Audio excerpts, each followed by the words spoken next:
What would I say to a young college man who's dating a girl? I would say that impulse towards pairing off is good. It's from the Lord.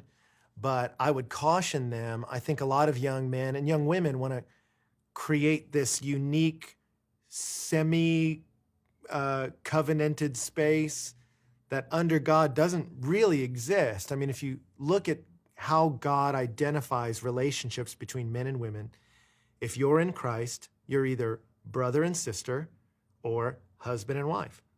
And there's not really some middle place. And so I would encourage a young man, if you're interested in a girl, think she might be marryable, spend time with her, great. But I think in your mind, you need to discipline yourself to think, she is my sister in the Lord, right? And so 1 Timothy is clear. Treat older women as mothers, younger women as sisters with absolute purity. You don't fool around with your sister because that's nasty, right? And so you go, I have to treat her with purity. I have to treat her like I would want someone to treat my baby sister, which what would that look like? It would mean they use all their resources to help her be all that she's meant to be under God. So I encourage her to go to church. I encourage her to be around other women who inspire her. I encourage her to pursue the Lord. I celebrate her victories. But I don't try to take that from her or lead her like I'm her husband. I'll talk to young men sometime that was like, I'm dating a girl.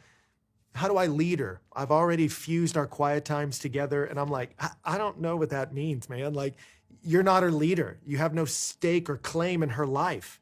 She's a sister and you're a brother. Now, are you starting to enjoy time together? Do that.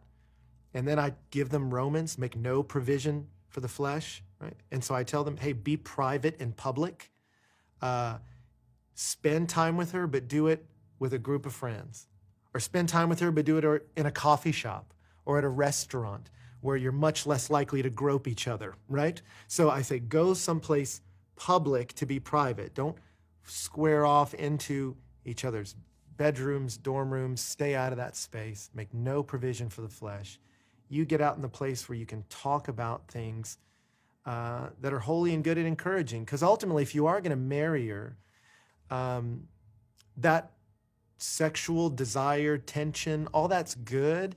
But when you're married, a good percentage of your time is just going to be hanging out.